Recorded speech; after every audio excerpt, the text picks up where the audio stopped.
The summer of 1989 felt different in Millbrook, Indiana, a small town where cornfields stretched endlessly toward the horizon and everyone knew their neighbor's business. The Hartwell family had moved to 412 Maple Street just 3 months earlier, drawn by David Hartwell's new job at the local grain elevator and the promise of a safe place to raise their children. Sarah Hartwell had been hesitant about leaving their suburban Chicago apartment, but when she saw the large backyard with its towering oak tree and white picket fence, she imagined her 3 children, Emma, 12, Michael, 9, and little Katie, 6, playing safely in the golden afternoon light. On July 15, 1989, that dream became a nightmare that would haunt not just the Hartwell family, but an entire community for over 3 decades. The children had been playing in their backyard after dinner, their laughter floating through the warm evening air as fireflies began their nightly dance. Sarah had stepped inside for just 20 minutes to wash the dishes and prepare Katie's bath. When she returned to call them in, the yard was empty. The swing David had hung from the oak tree swayed gently in the breeze, but there was no sign of Emma, Michael, or Katie. Before we continue with this heart-wrenching story, I'd love for you to subscribe to our channel and let us know in the comments where you're watching from.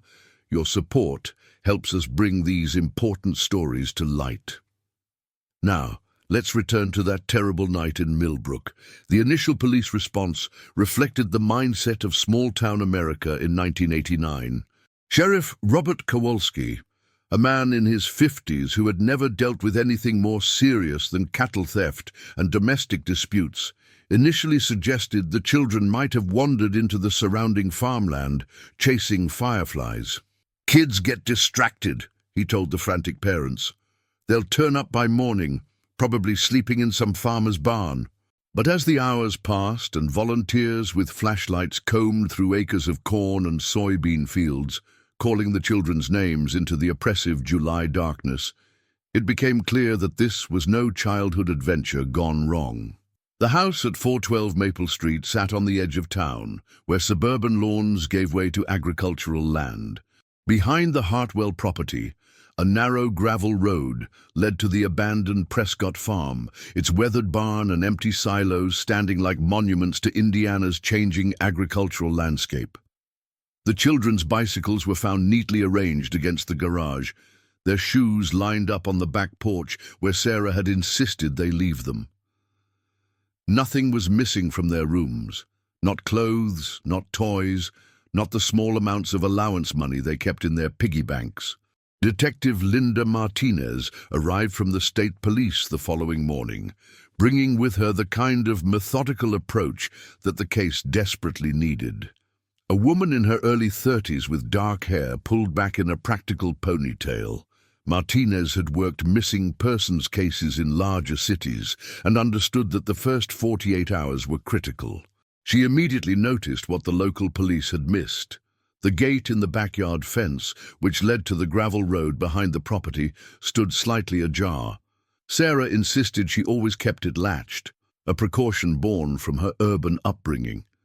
The interviews began that second day, starting with the Hartwell parents and expanding to include neighbors, delivery drivers, and anyone who might have been in the area on July 15th. Mrs.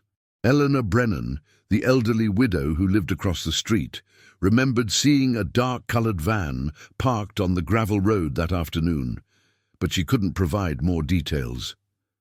"My eyes aren't what they used to be," she apologized, wringing her hands. "I should have paid more attention, but you never think—" Her voice trailed off, carrying the weight of regret that would burden many in Millbrook for years to come. Tommy Sullivan, the mail carrier who had been delivering to Maple Street for 12 years, mentioned something that initially seemed insignificant. Around 3 p.m. that day, he had seen a man near the gravel road, ostensibly checking the mailbox of the abandoned Prescott farm. "Seemed odd," Tommy told Detective Martinez. "Ain't been no mail delivery out there for 5 years, ever since old Prescott died. Man was tall, maybe 6 feet, wearing a baseball cap pulled low. had some kind of scar or mark on his right hand when he waved at me. The detail about the hand would prove significant decades later, though at the time it was filed away with dozens of other witness statements. As the investigation progressed, the community rallied in ways both heartening and heartbreaking. The local Methodist church became a command center, with volunteers organizing search parties and preparing meals for the investigators. Farmers donated time and equipment, using tractors to search areas too vast to cover on foot. The grain elevator where David worked shut down for 3 days so employees could join the search. Yellow ribbons appeared on trees throughout the town, and hand-drawn missing posters featuring school photos of the 3 children were taped to every storefront window on Main Street. Margaret Kowalski, the sheriff's wife and a second-grade teacher at Millbrook Elementary, organized a candlelight vigil on July 22nd, 1 week after the disappearance. Nearly 1,000 people gathered in the town square, holding candles and singing hymns as Sarah Hartwell stood at the makeshift podium, her voice breaking as she thanked the community for their support. "Emma, Michael, and Katie, if you can hear this somehow, Mommy and Daddy love you so much. We're going to find you. We're never going to stop looking." The local newspaper photographer captured the moment, Sarah's tear-streaked face illuminated by candlelight, surrounded by her neighbors, and the image would become iconic of the case, reprinted every year on the anniversary of the disappearance. But despite the overwhelming community support and the expanded search efforts that eventually included K9 units and helicopters from the National Guard, no trace of Emma, Michael, and Katie Hartwell was found. The search dogs had picked up scents near the gravel road behind the house, but lost them where the road intersected with County Route 47, suggesting the children had been placed in a vehicle. Detective Martinez expanded her investigation beyond Millbrook, coordinating with law enforcement agencies across the Midwest to check for similar cases or suspicious activities. One lead that seemed promising initially involved Dale Garrett, who owned an auto salvage yard about 15 miles from Millbrook. Several witnesses had reported seeing his distinctive tow truck in town on July 15th. Though Garrett claimed he'd been visiting relatives in Fort Wayne that day, his brother-in-law, Carl Brenner, initially supported this alibi, saying Dale had arrived at his house around 2 p.m. and stayed through the evening. However, when pressed for details during a second interview, Brenner's story became less certain. "Actually, thinking about it more, Dale might have shown up later in the day. I was working in my garage, wasn't really paying attention to the time." Detective Martinez made note of the inconsistency, but without physical evidence connecting Garrett to the scene, she couldn't pursue the lead further. The investigation revealed other troubling aspects of Garrett's background. He had been arrested twice in the 1970s for exposing himself to children at public parks, though both cases had been plea bargained down to misdemeanors. His ex-wife, Patricia, had left him in 1987, taking their 2 young daughters and citing his increasingly erratic behavior in divorce papers that included allegations of psychological abuse. When Detective Martinez interviewed Patricia, now remarried and living in Ohio, she described a man who had become obsessed with control and had expressed disturbing fantasies about teaching children proper respect. However, Patricia's testimony alone wasn't enough to overcome the alibi provided by his relatives. By the end of summer 1989, the active search for the Hartwell children had been scaled back, though Detective Martinez continued her investigation for several more months. She interviewed drifters and seasonal workers, cross-referenced the disappearance with similar cases in neighboring states, and followed up on dozens of reported sightings that ultimately led nowhere. The FBI became involved briefly, adding the case to their database of missing children, but without evidence of interstate transportation or federal crimes, their involvement remained limited. The Hartwell family never recovered from that summer. David threw himself into his work, often staying at the grain elevator until well past dark, as if the familiar rhythms of loading and weighing grain could somehow restore order to his shattered world. He began drinking heavily, starting with a beer after work and progressing to whiskey before dinner. His co-workers noticed the change. The man who had once been quick with a joke and eager to help others became withdrawn and irritable. "David's got the weight of the world on his shoulders," explained Harold Simmons, the elevator supervisor. "Can't blame a man for trying to find some relief." Sarah struggled with crushing guilt, second-guessing every decision she had made that day. She replayed those 20 minutes in the kitchen over and over, wondering what might have happened if she had called the children inside earlier, or if she had stayed outside while doing the dishes. Sleep became elusive. She would lie awake, listening for sounds that might indicate her children had somehow found their way home. During the day, she found herself standing at the kitchen window, staring at the backyard where they had last played, expecting to see them emerge from behind the oak tree or come running around the corner of the garage. The couple attended grief counseling sessions at the Methodist church, but the well-meaning advice of Pastor Williams felt hollow in the face of their unprecedented loss. "God has a plan," he would say, "even when we can't understand it." But what plan could possibly require the disappearance of 3 innocent children? Their marriage, strained beyond repair by grief and unanswered questions, began to fracture under the weight of their different coping mechanisms. David's drinking increased, while Sarah became obsessively focused on the investigation, calling Detective Martinez daily with new theories or demanding updates on leads that had already been exhausted. The breaking point came in November 1990, when Sarah discovered that David had sold Emma's bicycle, the pink Schwinn with the banana seat that she had received for her 11th birthday, to a family across town without telling her. The argument that followed was devastating, with years of suppressed anguish erupting in accusations and blame. "You've given up on them," Sarah screamed. "You've already buried them in your mind." David's response was equally painful. "They're gone, Sarah. Holding on to their things isn't going to bring them back. We need to face reality." The words hung between them like a physical barrier, and both knew that their marriage had reached a point from which there could be no return. Their divorce was finalized in February 1991, a quiet legal dissolution that added another layer of tragedy to an already devastated family. David moved to Nebraska to work for his brother's farming operation, while Sarah remained in the house on Maple Street, unable to leave the last place her children had been.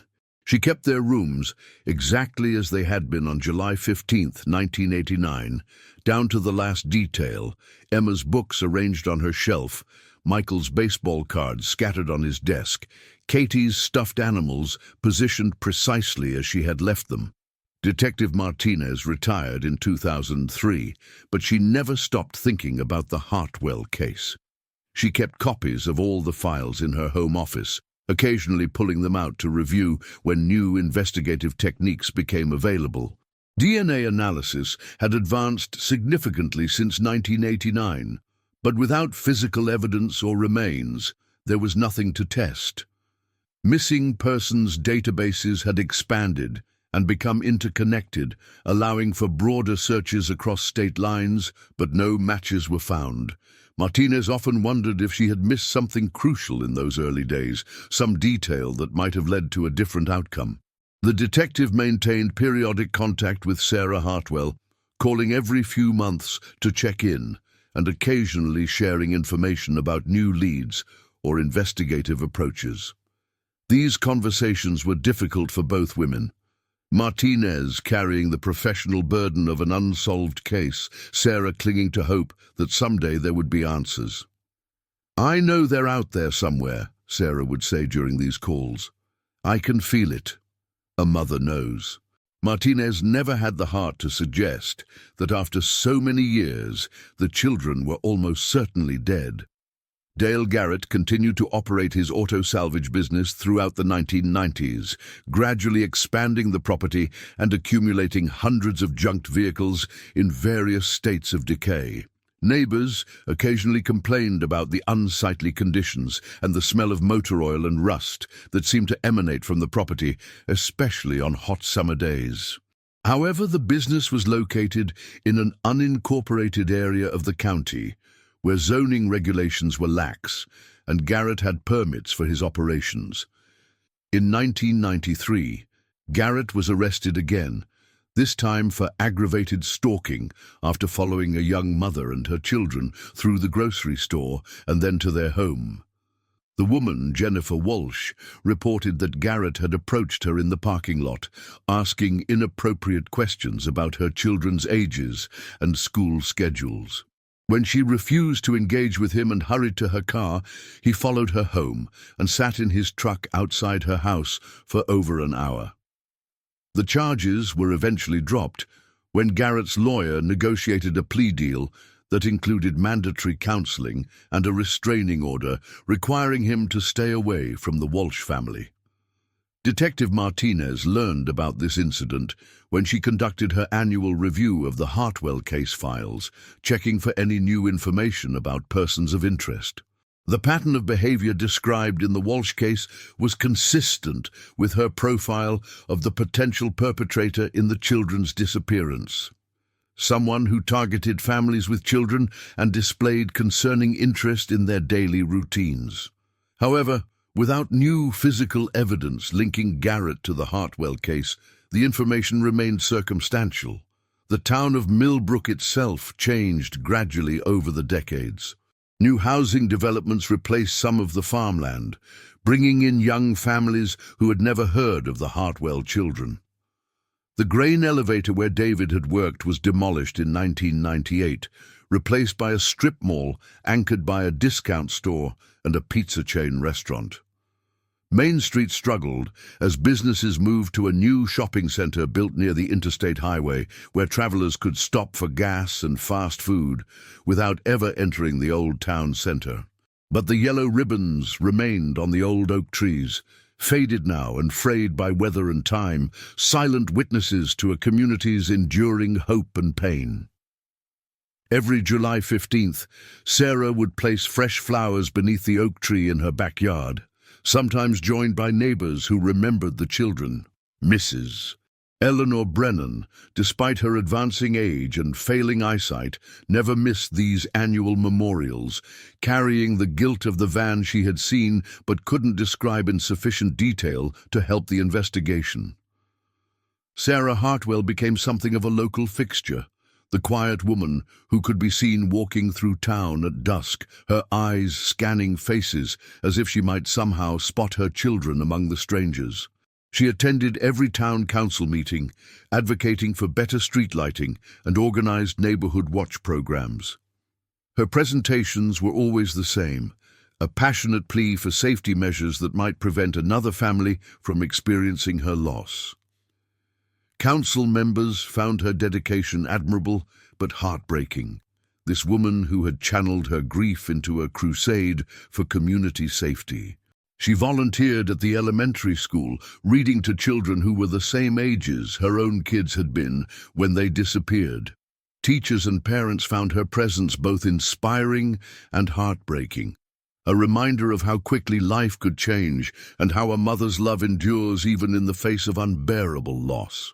Some parents were initially uncomfortable having Sarah around their children, worried that her tragedy might somehow be contagious, but her gentle manner and obvious care for all children gradually won them over. In 2005, Sarah established the Emma, Michael, and Katie Hartwell Foundation, a non-profit organization dedicated to improving child safety and supporting families of missing children. The foundation's small budget came from her late mother's inheritance and occasional donations from community members. But Sarah managed to fund several initiatives, including playground safety improvements and a scholarship program for children pursuing education despite family tragedies. The foundation also maintained a 24-hour hotline for reporting suspicious activities involving children, though it rarely received calls that led to meaningful action. The case received renewed national attention in 2010 when a true crime podcast called America's Lost featured the Hartwell disappearance as part of a series on unsolved cases from the 1980s. The episode, titled 3 Children, One Summer Night, was downloaded over 500,000 times and brought in hundreds of tips from across the country. Most were well-intentioned but unhelpful, people reporting decades-old memories of suspicious individuals or vehicles that couldn't be verified. However, the podcast did lead to the formation of a small but dedicated group of amateur investigators who called themselves Emma's Angels, named after the eldest Hartwell child. The group met monthly at the Millbrook Library, sharing theories and following up on cold leads that the police no longer had resources to pursue. Among the core members were retired teacher Margaret Foster, insurance investigator Robert Chen, and computer programmer Lisa Anderson. They approached the case with fresh eyes and modern technology, digitizing old police reports and newspaper articles to create searchable databases. Their work was methodical, if not always professionally rigorous, but their passion for finding answers impressed even the skeptical Sheriff Morrison, who had taken over the department in 2018. Among the members of Emma's Angels was Marcus Chen, Robert's son, a software engineer who had moved to Millbrook in 2015 for his wife's job at the regional hospital. Marcus had no personal connection to the case, but something about the story of the 3 missing children haunted him. His technical skills proved invaluable to the group's efforts. He created sophisticated spreadsheets, tracking every witness statement, every lead investigated, and every piece of physical evidence collected over the years. His timeline analysis revealed several inconsistencies in witness statements that had never been properly explored, including the varying accounts of Dale Garrett's whereabouts on July 15, 1989. Marcus's investigation into Garrett revealed additional troubling information that hadn't been fully explored in the original case. County records showed that Garrett had been issued permits for underground storage tanks at his salvage yard, ostensibly for fuel and waste oil. However, inspection records from the Environmental Protection Agency indicated that some of these underground structures had been constructed without proper permits and contained modifications that weren't consistent with their stated purpose. The implications were disturbing. If Garrett had created underground spaces at his property, they could have been used for purposes far more sinister than automotive waste storage. By 2020, Dale Garrett's health had been declining for several years. The man who had once seemed intimidating to neighbors and law enforcement was now in his mid-70s, suffering from emphysema and diabetes. His auto salvage business had essentially ceased operations, though he continued to live on the property in a trailer surrounded by hundreds of rusting vehicles. Family members had tried repeatedly to convince him to move to assisted living, but Garrett refused to leave the land he had owned for over 4 decades. As 2023 approached and the 34th anniversary of the disappearance loomed, Sarah Hartwell, now in her 70s, began experiencing health problems that forced her to consider leaving the house on Maple Street. Her doctor had diagnosed her with early-stage heart disease and mild cognitive decline, conditions that made living alone in the large house increasingly difficult and potentially dangerous. The 2-story home had become too much for her to maintain, with a leaking roof, aging electrical systems, and a heating system that barely functioned during Indiana's harsh winters. The prospect of leaving filled her with anguish. How could she abandon the last place her children had been? The house contained not just memories, but also hope. She had always maintained that if her children somehow found their way home, they would come to 412 Maple Street.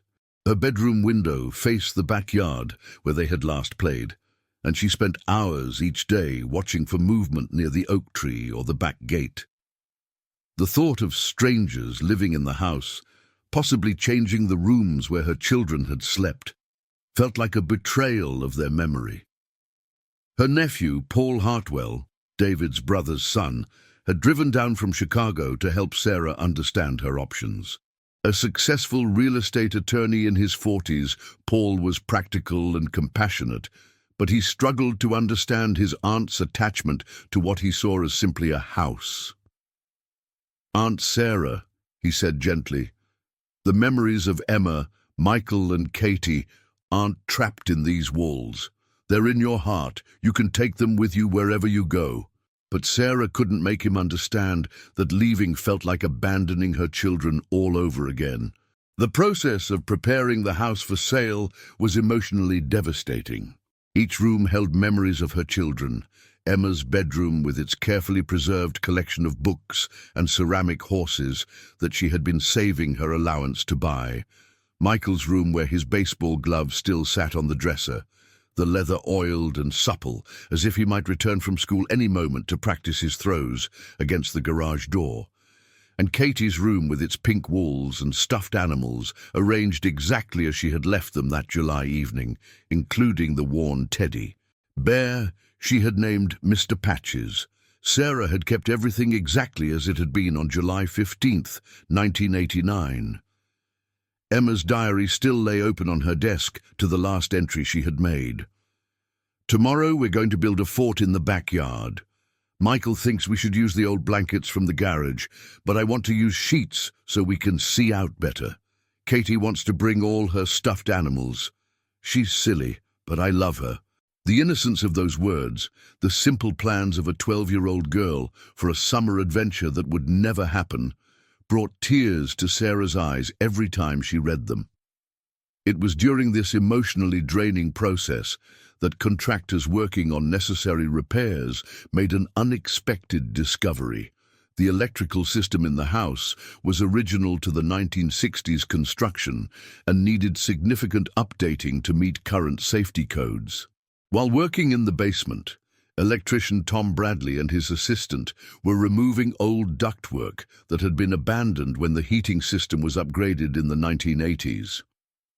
Behind the furnace, in a space that would have been invisible unless someone was specifically working in that area, Bradley found a small cavity where the old ducts had created a hidden recess.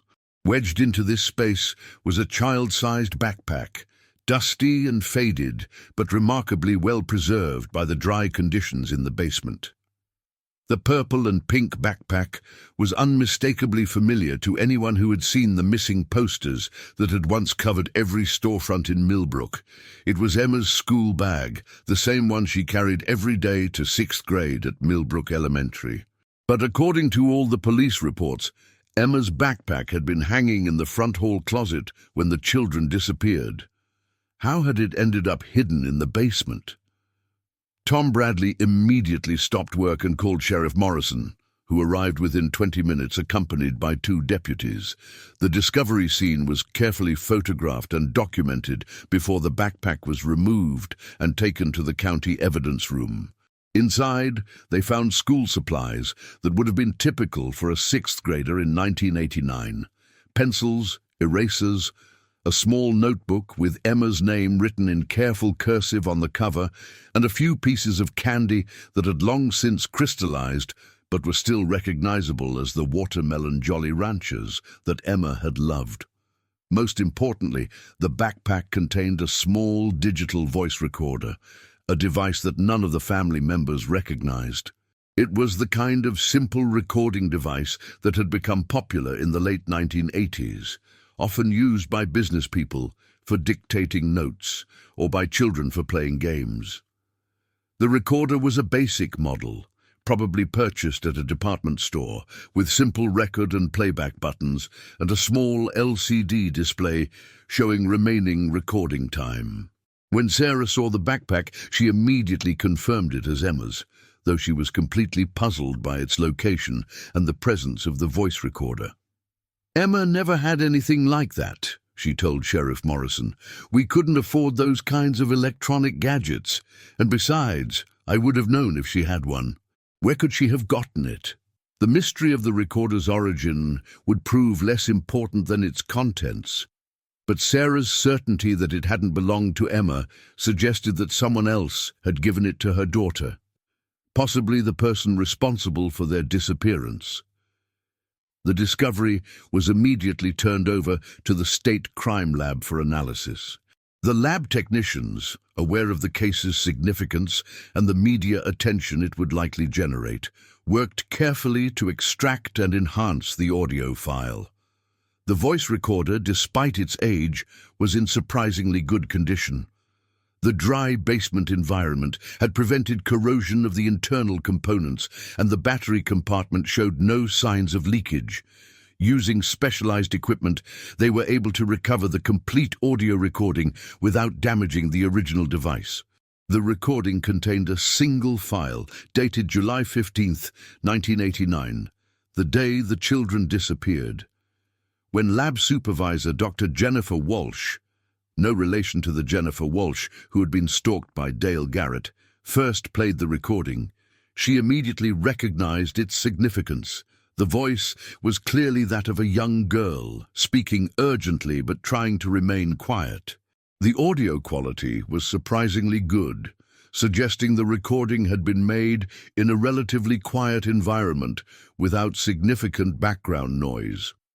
Dr. Walsh worked with audio enhancement specialists to clean up the recording and isolate specific elements that might provide investigative leads.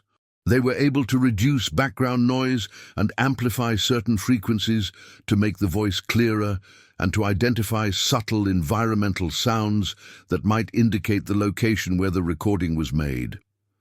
The process took several days, but the results provided law enforcement with the most significant breakthrough in the case since the original investigation. When Sheriff Morrison finally played the enhanced recording for Sarah Hartwell and Marcus Chen from Emma's Angels, the room fell silent. Emma's voice, preserved across 34 years, spoke clearly into the device. "Katie's crying because the man won't let us leave. Michael says we have to be brave. The place smells funny, like old cars and gasoline. There are lots of metal things everywhere, and we can hear trains. If someone finds this, tell Mommy and Daddy we love them. The man with the scar on his hand says we're going on a trip, but I don't think we're coming back. I'm hiding this where I hope someone will find it someday." The recording was brief, less than 2 minutes, but it contained crucial information that investigators had never known. The children had been taken to a location that smelled of gasoline and motor oil, somewhere with lots of metal things, and the sound of trains.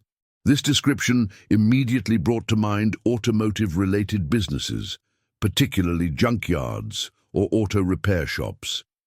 Emma's mention of a man with a scar on his hand provided the first physical description of a potential suspect, correlating with Tommy Sullivan's 1989 observation of a man with a marked hand near the Prescott farm.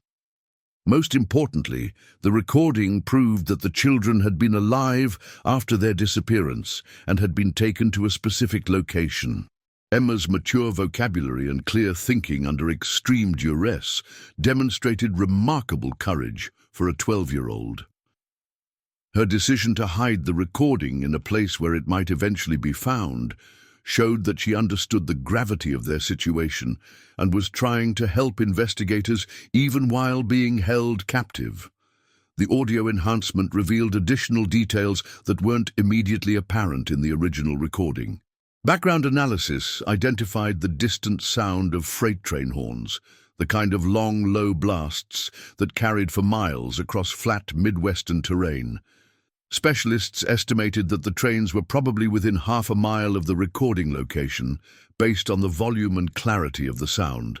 There were also subtle mechanical noises, the occasional clank of metal on metal, and what sounded like wind blowing through large open structures.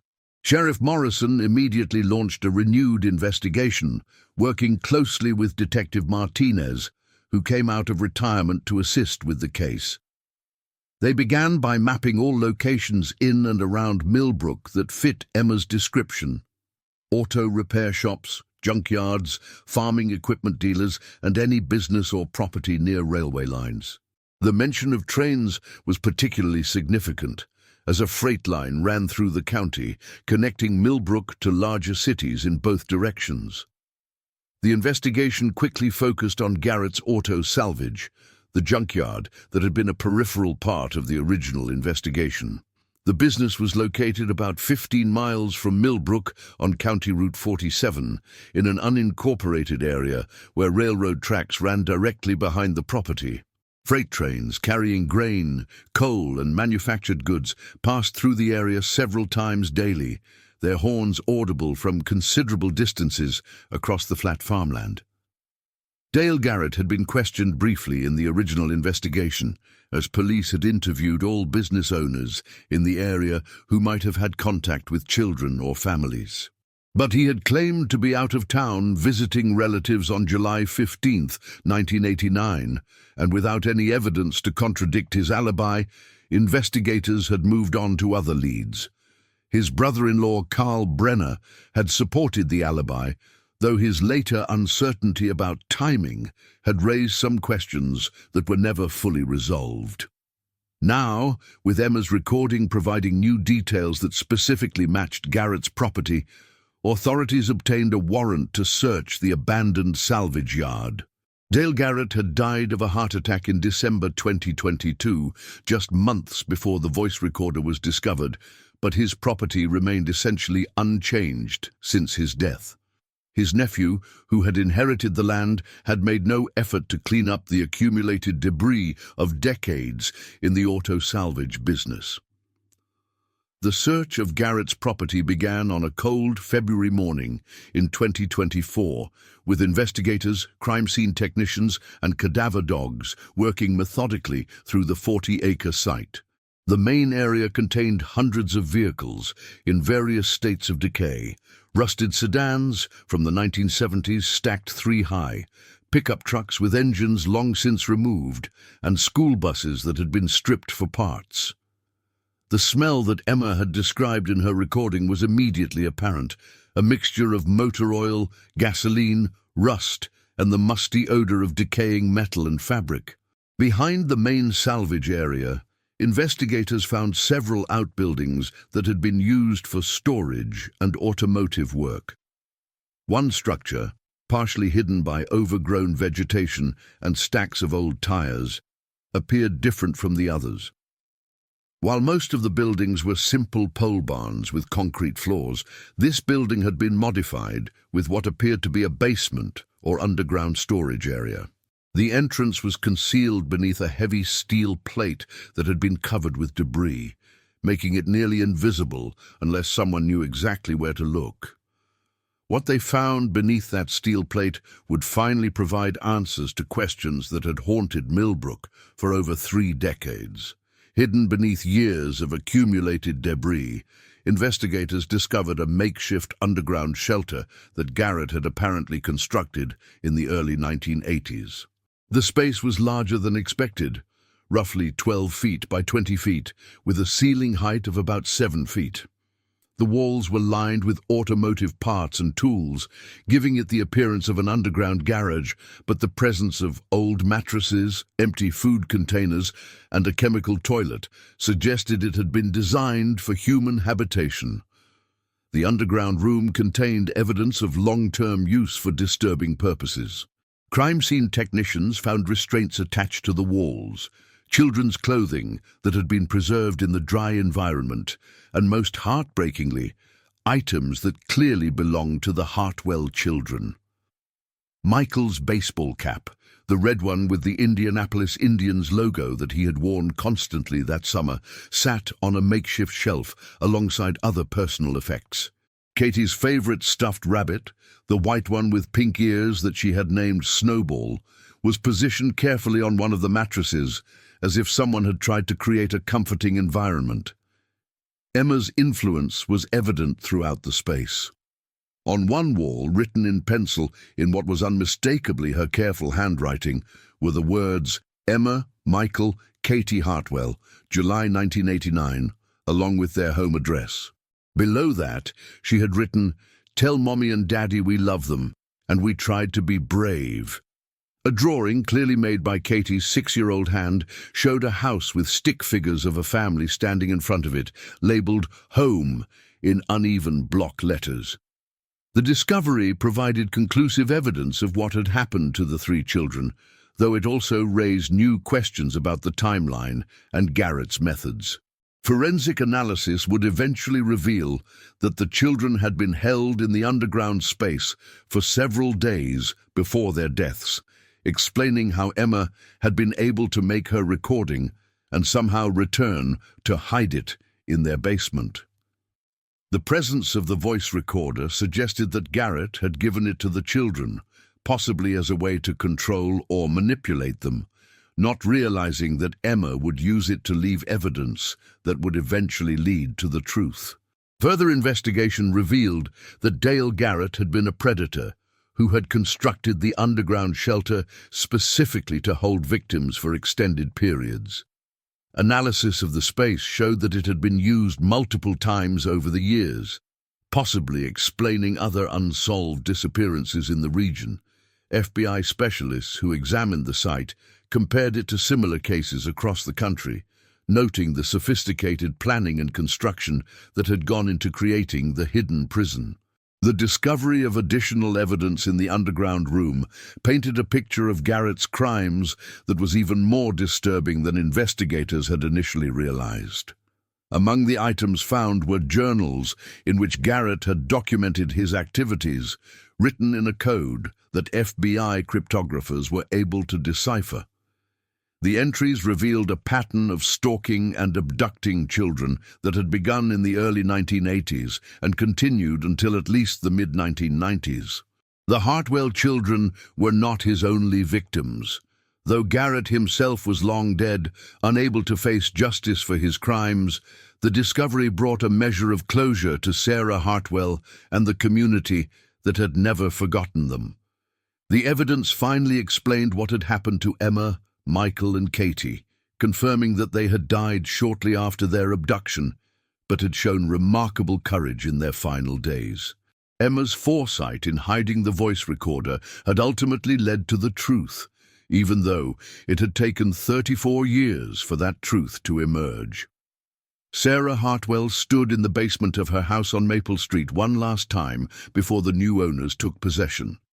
The contractors had repaired the wall where Emma's backpack had been hidden, but Sarah knew she would always picture her daughter carefully concealing her final message in that small space. The logistics of how Emma had managed to hide the backpack remained unclear. Forensic analysts theorized that Garrett had brought the children back to the house at some point, possibly to collect additional items or to stage evidence. And Emma had seized that opportunity to hide her recording.